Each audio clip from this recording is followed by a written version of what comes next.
Hello, this is Joseph Kuntz, and today I'm going to be going through Task B, the Written Language Strategy Summary. The name of the strategy that I have chosen for my class is the Evidence-Based Claims on Character. So basically what we're going to be doing is having the kids read a passage about Bethany Hamilton, the survivor of a shark attack, and then after that I'm going to have the kids go through the reading and find three sources that back their claim of her character. So with that being said, I'll get to the beginning of the lesson and I'll just go straight through. I've tied this into an APA reference. I found an APA reference called the FIX strategy, and the part that I really took from it was allowing kids with learning disabilities more time to work on revising their writing, and that was one of the main things that I allowed for in this lesson was revision. So with that being said, and also the Common Core standard that I found that goes with it was citing strong, thorough textual evidence to support analysis. So with that, I'll get right into it. Step one, I'll greet the class. I'll explain that today we're going to work on making an evidence-based claim about someone's character and use our resources to support that claim. I will read Bethany Hamilton to the kids. So I'll read the story to them. With my group of kids, it's really important that I don't just give them something and have them try to read it on their own because they won't get as much from it. So I'll read it to them, and the story goes like this. It's pretty short. Bethany Hamilton, a shark attack survivor, reaches an unlikely crest. The world's most famous surfer might be Bethany Hamilton. Less of her accomplishments on a board than for her inspiring story for her return to the sport after losing an arm in a shark attack. But when Bethany Hamilton made news on Tuesday, it was for her surfing prowess, as she posted the best competitive result by advancing to the semifinals in an elite world surf league.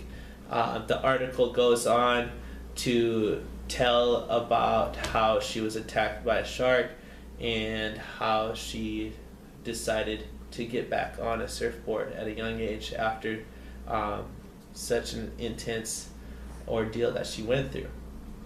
After I read that aloud to the kids, and I won't ask them to do anything but follow along, they'll each have a piece of paper in front of them so that they can read along. My classes are between 10 to 15 kids, so it'll be a small group. They'll be reading along.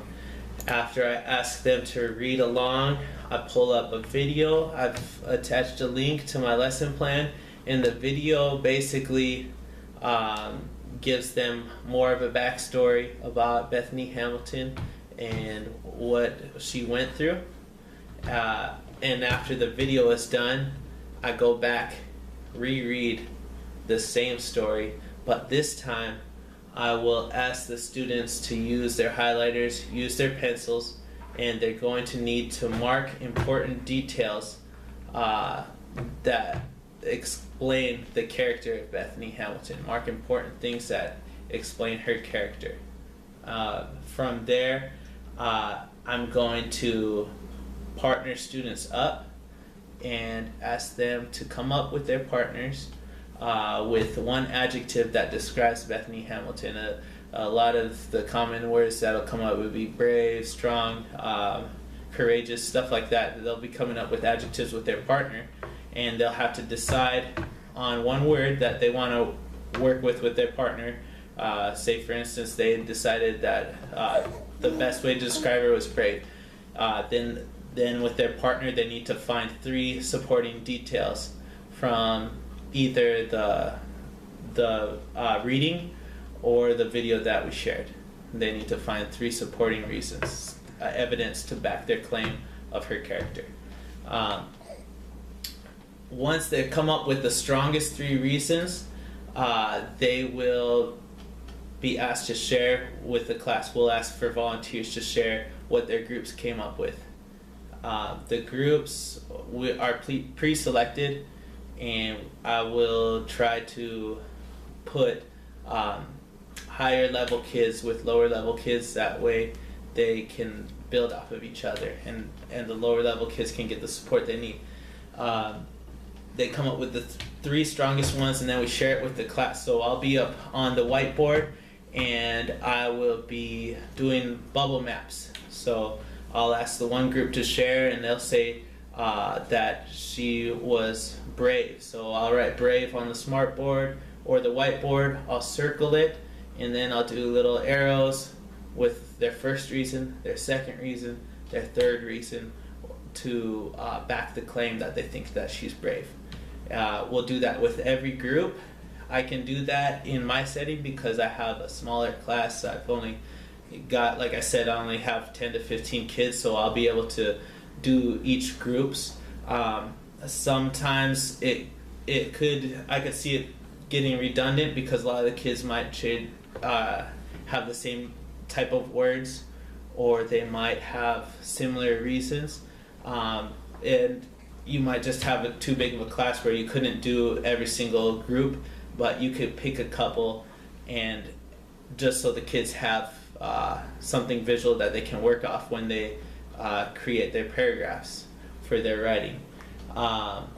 Groups will be allowed. I think this is an important part to keep into consideration, that you allow them to make changes to their writing after the sharing process has taken place. So if they saw, after we shared all the groups and what evidence they came up with, if one kid saw something that he or she thought was a stronger evidence for her character, he could change what he chose for his, either his adjective describing her or the support of that evidence. So allowing them time to revise it. And finally, the students will be back individual, away from their partner, and we'll have them work on paragraph writing. At my level of English with the students with special needs, a lot of them are just working on paragraph writing. They can only write a few sentences, so I thought just to have them work on supporting their claim with a few sentences of support, hopefully 3 sentences, so they could say she's brave and this is why, and then 3 sentences to back that up, and then a conclusion sentence. So working on at least a 5 sentence paragraph describing the character of Bethany Hamilton, using evidence from the reading, relying heavily on the notes that we created with their partners, and also relying heavily on what we used on the boards with the bubble maps.